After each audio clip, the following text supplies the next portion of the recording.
Hey, help support the show by joining the Patreon or becoming a YouTube member. Also hit that like button to subscribe if you want more Cavs-focused content.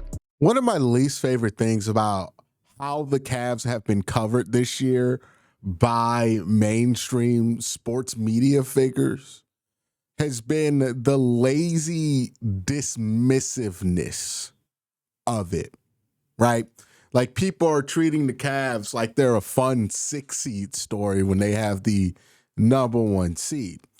I don't think many Cavs fans demand out the national media that they must think the Cavs are going to be in the NBA Finals or must think that we're going to beat the Boston Celtics. If you think the Boston Celtics can beat the Cavs in a 7-game series, it's more than a fair take to have. That is the base take out there. Even a lot of Cavs fans are skeptical about the Cavs' ability to beat the Boston Celtics. Nobody's arguing that you must think the Cavs are better than Boston.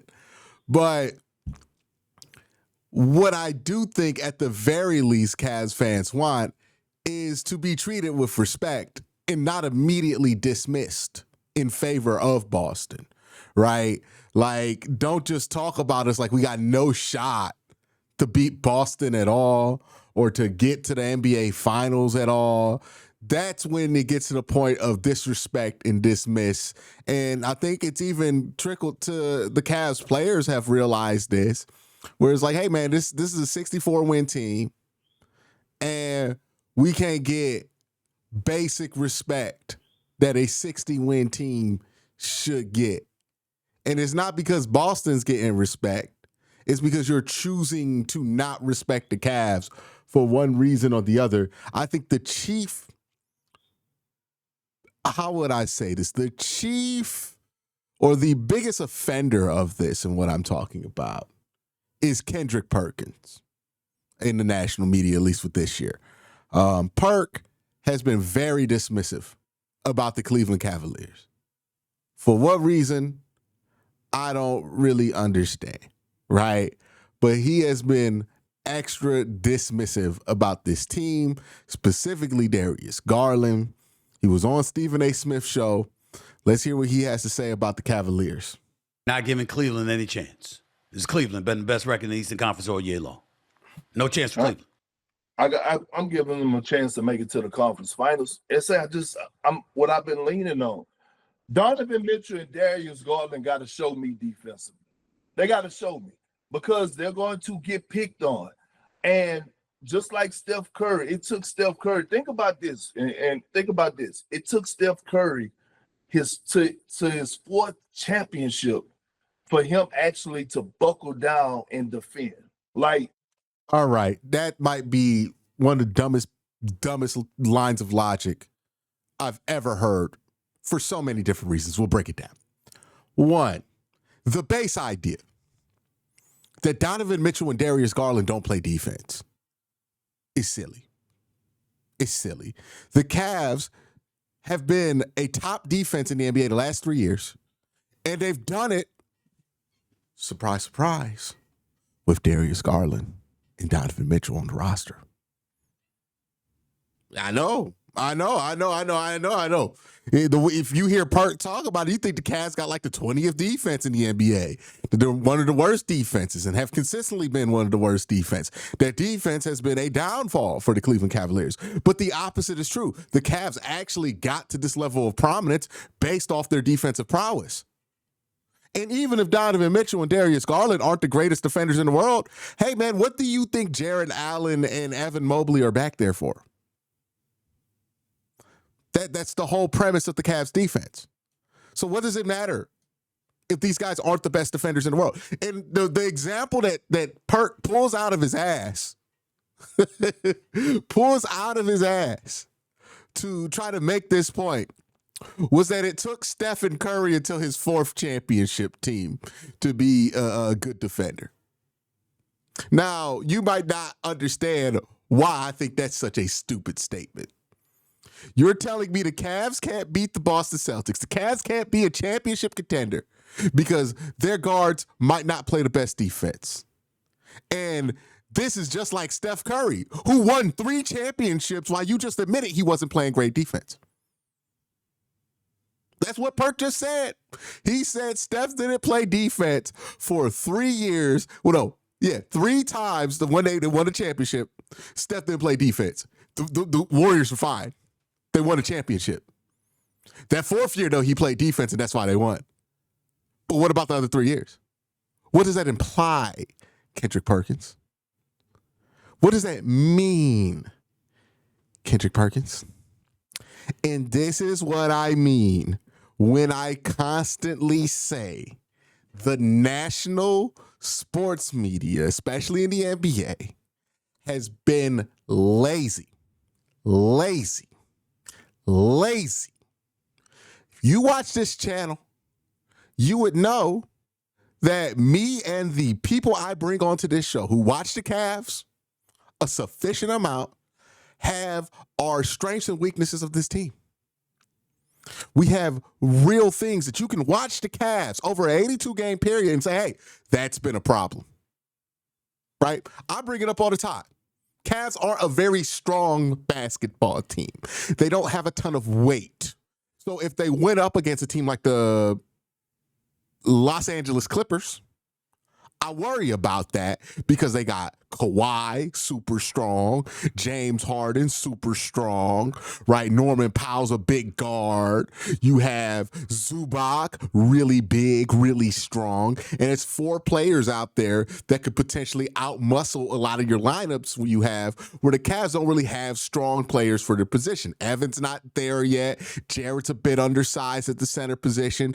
Donovan's really strong for his spot, but Darius isn't. And then you could throw DeAndre Hunter out there, but you only got one of him, and then you're playing Dean Wade. Cavs don't have a ton of strength. If you want to say that could be a matchup problem with certain teams, I would agree with you. Because that's a real thing about this year's Cavs team. I've watched the Cavs almost all season, and the amount of times I felt like they lost a game because of Darius Garland and Donovan Mitchell's ability to defend is 0. 0. I want to also point out that not only did I have the privilege of watching the Cavs this season, but let's go back to the example Kendrick Perkins pulled out of his ass. Steph Curry, who, by the way, when he wasn't playing defense, beat teams in the finals that Kendrick Perkins was on that had LeBron James. Anyways, I remember watching those NBA finals. I remember watching Steph beat the Cavs in 2015, and then the Cavs beat Steph in the next year's playoff, and then so on. So I watched the whole Golden State Cavs thing. The amount of times I felt like, oh man, you know what we could do for 7 games in a playoff series? Attack Steph Curry. Was not very high. Like, could you get a bucket off Steph? Did you want to switch on to Steph to get a shot for Kyrie late in the game? Sure. But it wasn't such a weakness that you were able to just beat Golden State off of it in a 7-game series, because Golden State, much like the Cavs, had things to adjust for the lack of size that Steph Curry provided as a defender. And then he's talking about the Cavs backcourt as if they give no effort. That's not true. Donovan Mitchell puts up a strong effort even when he's outsized. Darius Garland, he like a pit bull out there the way he be fighting on the defensive end. So it really makes me wonder, what the hell did Kendrick Perkins watch all season? It couldn't have been the Cavs. This is lazy. Like, again, you don't have to agree with me about how far the Cavs are going to go. You don't have to think that the Cavs are an incredible team that's going to beat the Boston Celtics and beat them in 4 or 5. I'm not here for that. I don't want you to kiss my ass. I don't think Cleveland fans want you to kiss their ass. I don't even think the Cavs themselves want you to kiss their ass.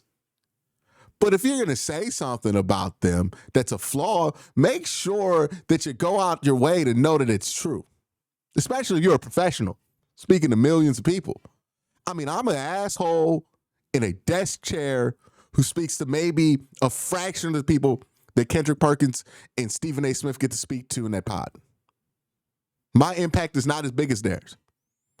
But if I say something, I try to make sure that it's true. Or at least that I'm saying stuff based off of things that I actually have observed. Because that's the responsibility. That's the job. And when I hear people talk about the Cavs like this, it just screams to me, you don't watch the team, bro. You watched him play like 2 times, saw Darius Garland have bad effort on like 2 plays and said that's what he is. You know how damaging that is? It's garbage. And like, Perk, would you want to be covered like that when you were in the NBA? If somebody saw you have a couple bad moments and it made that your whole personality, I know you wouldn't like it. You've talked about it in the past. But the fact that you're doing the same thing as a player is crazy. Well, not as a player, but as a member of the media is crazy. It's crazy. You want to call Darius Garland a bad defender? Pull up his defensive rating. Let's show areas of Darius Garland not giving effort on defense. If he's not giving effort and you have all of ESPN stats information behind you and you have the ESPN apparatus, but it shouldn't be hard to come up with a lot of clips to show us, hey, Darius don't be giving effort. Darius is a cone defensively. Pull up. Tell me why that is the case. More than trust me, bro. But so often we just get trust me, bro takes from ESPN. And then because it's ESPN, people just take it as fact.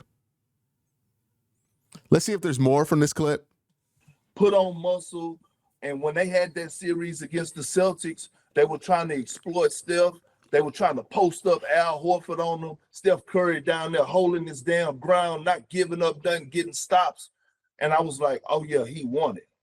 I don't know if Donovan Mitchell and Darius Garland got that in them. And you're going to have that in you because every single person on the Boston Celtics in the starting 5 and then the 6, including Al Horford, could do what they say, could take your ass to that low block. No doubt. What does that mean? Like, is it not important anymore to actually make sure what you're saying is real? Like, does Darius Garland not fight? We saw Darius Garland fight on the block with Jason Tatum multiple times like this year, the year before. Donovan Mitchell, I don't know where he's coming up with this shit about Donovan Mitchell. Like, what are you talking about? If that was the Boston Celtics strategy, which I think they tried to do that to Darius Garland last time they played him, it wasn't successful. The Cavs won that game. So what's your point? Again, notice how much of when Perk talks about the Cavs, how often he's not stating anything in fact. He's just saying shit. He's not saying, look, the per 36, he's not telling you what the defensive rating versus Boston. He's not coming up with anything. He's just saying shit. Peep how, like, next time you listen to Perk, just peep how often he does that with the Cavs and see if he does that for other teams. When he talk about Boston, he pull out all the stats. He knows what he's talking about when it comes to Boston. But he come out the Cavs, he can't pull one number. Not one number. Make this whole point about how these two teams can't defend. That's going to be the detriment of this team because Donovan Mitchell and Darius Garland can't defend, and you can't pull one stat to prove your point. And you don't even got to pull it yourself. You at ESPN, you got stats and information and producers behind you that if you just ask them to prove that point, they could go in and give you the numbers to back that up. You ain't even doing that. It's lazy. And we should just call it what it is. It's not a bad take. It's a lazy take. It's an invalid take. It's a take that shouldn't be platformed. Big Perk. Love you. Appreciate you, bro. That's it for the clip from the Stephen A. Smith show. And Stephen A., brother, you got to push back.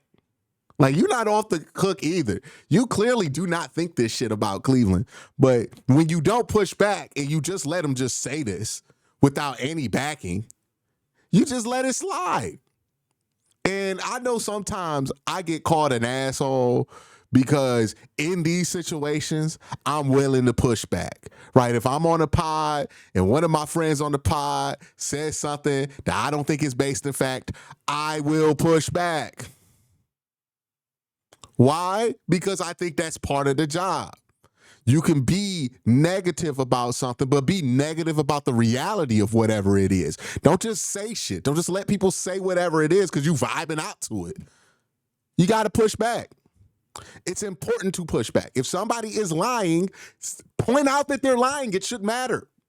If somebody is not willing to demonstrate why their take is important or credible by doing some basic research about it to confirm whatever they're seeing, more so than just this the vibe I'm getting, then call it out. Don't just sit there and go, all right, man, appreciate the work. That's crazy. That's crazy. That's nuts. It's how we get to this point. That's my 2 cents on this whole thing. But y'all let me know what you think in the comment section down below. Have a great day. Have an even better night. Peace.